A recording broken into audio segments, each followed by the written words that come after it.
All right, guys, welcome back to the channel. We're just having a quick clip here this afternoon. I came across this and thought, you know what? This is rant worthy today.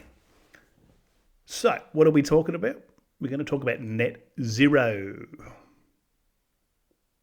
Good old net zero. We're fighting the fight against climate change. We're leading the charge here over in Australia at the detriment of all of our citizens. Why?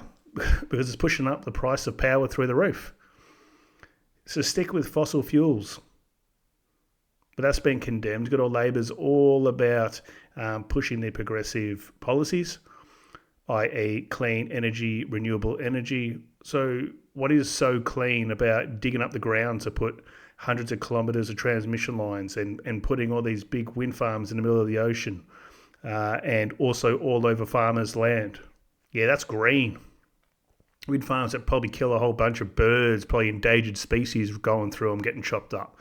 You got solar farms, eyesores. You've got them spread all over the countryside on certain blocks of land. Yeah, that's green. That's awesome.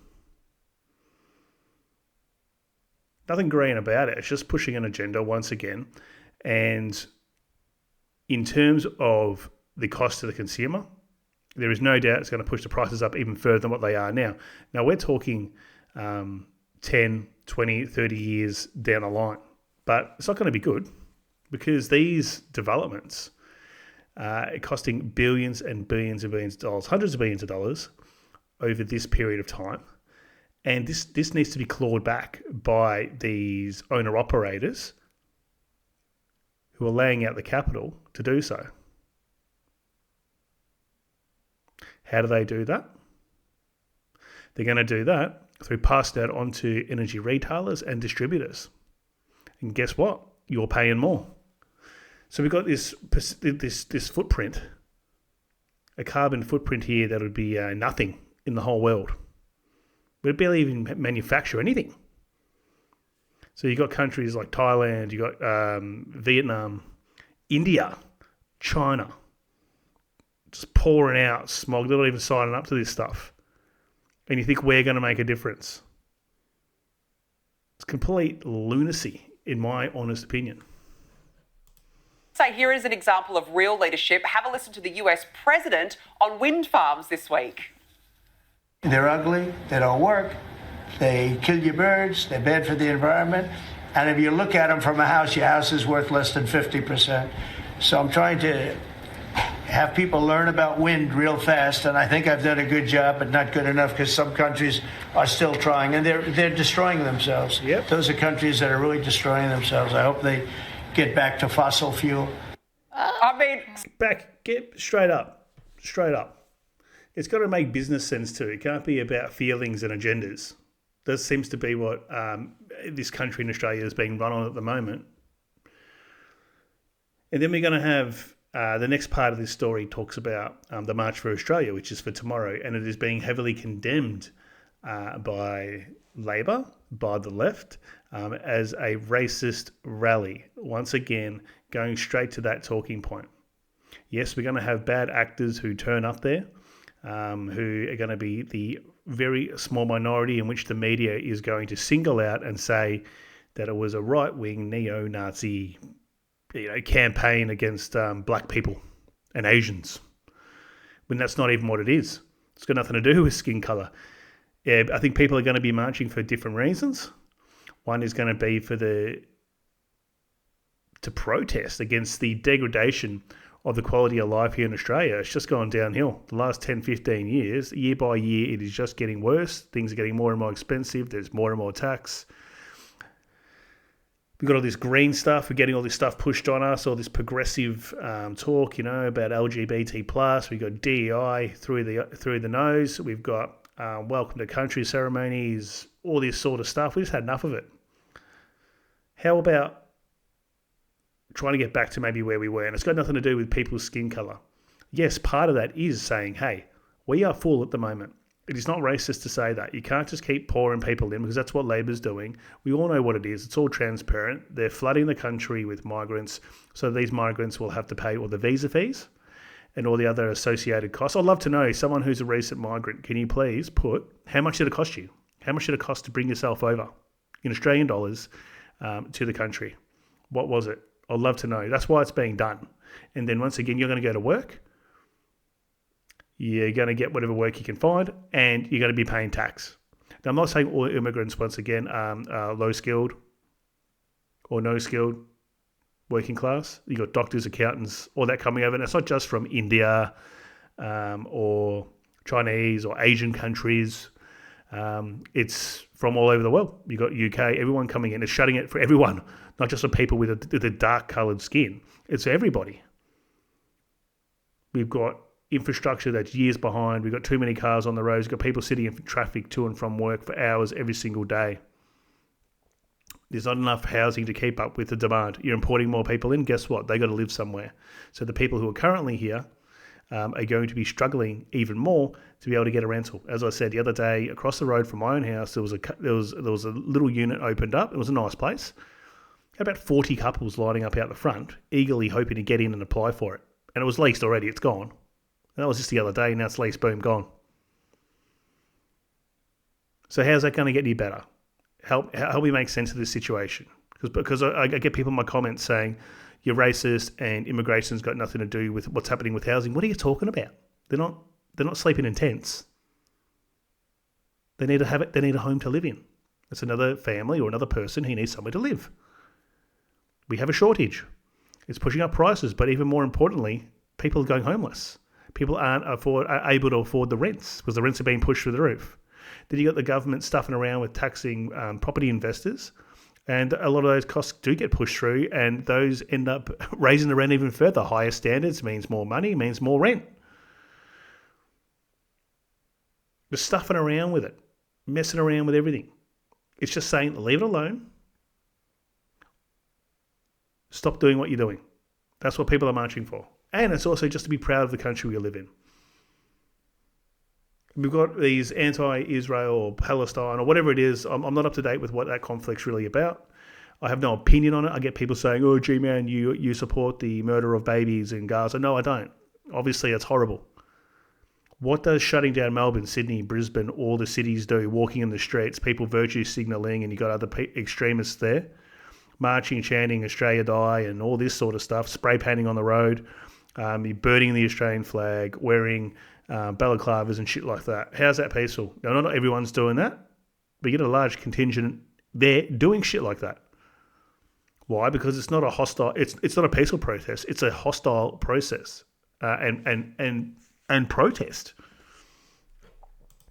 Spot on. What a shame, Tina, that our Prime Minister doesn't share that common sense. Well, I can assure you that our Prime Minister's comments will be forwarded to the President's office, so he knows exactly where Albanese stands and the difference in their two views, you know, like a wonderful, just common sense policies. Like, what a great leader. Well, remember he went to the UK a couple of weeks ago and he said it in front of someone from the European Council, yes. who, I mean, look, Europe's gone absolutely nuts with their wind farms, but he said it to them that they're a complete waste of money. Well, he said it was ugly in France, and you know, that's what he said. But he knows that he's got a big battle himself because it's the inner city elites in the US, very similar to our situation, that are imposing these wind farms on regional rural communities. He's got the same problem. I was in New York, upstate New York recently, where you had farmers that are fighting back, but New York City, all the legislators there want wind farms. So he knows the problem he has. He knows they're ugly. We know they're ugly. Yeah. But like it's a battle for us, it's a battle in the US as well. Absolutely, yeah. And it's forced acquisition of land. The government forces that. So if that line needs to run through a farm or somebody's private property off Commonwealth land, guess what? You're forced to just take the money and you got to sell up. That's what it's about. It's ruining the livelihoods of farmers. There's traditional owners groups that are hating it. Disrupting sacred Aboriginal ground. Yeah, they're all about Aboriginal rights and everything, aren't they? Yeah, the Labor. And now they're just blowing the joint up. Putting these huge wind farms, digging them, tens of metres down, with hundreds of metres down, and putting a concrete into the ground and all sorts of things and wires and just poisoning the planet.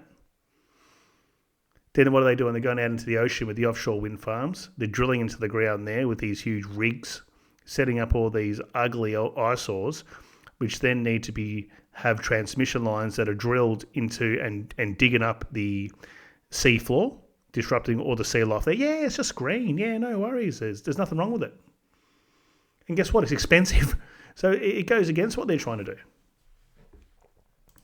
Absolute monstrosities. As I said, 270-metre wind farms going up in New South Wales, absolutely tearing. Size of Centrepoint Tavern. Yeah, exactly. I mean, it's just out of control. Now, look, we've got to talk about the Home Affairs Minister, Tony Burke, and the Multicultural Affairs Minister, Anne Ali.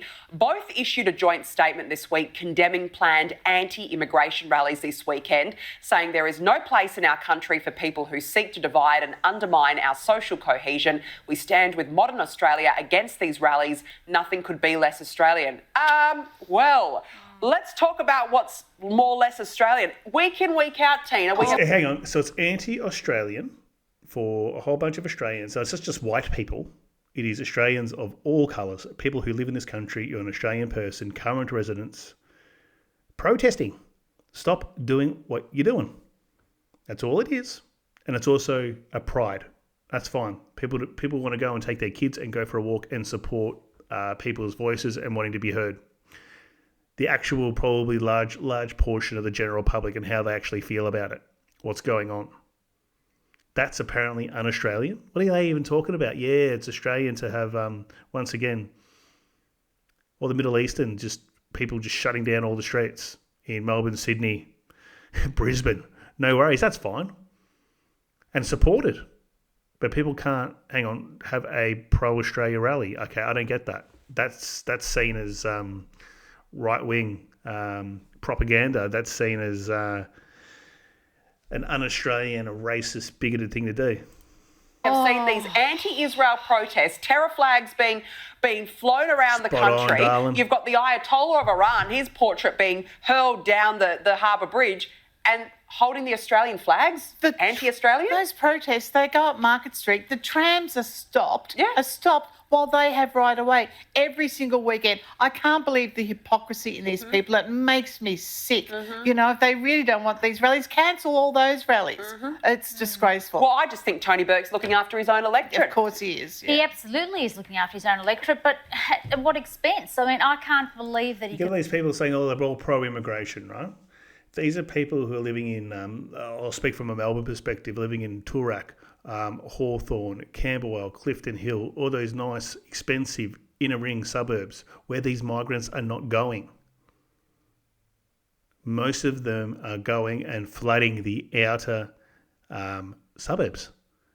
On the west, on the south. They're not going to the east. It's unaffordable. So they're not seeing the impact of it.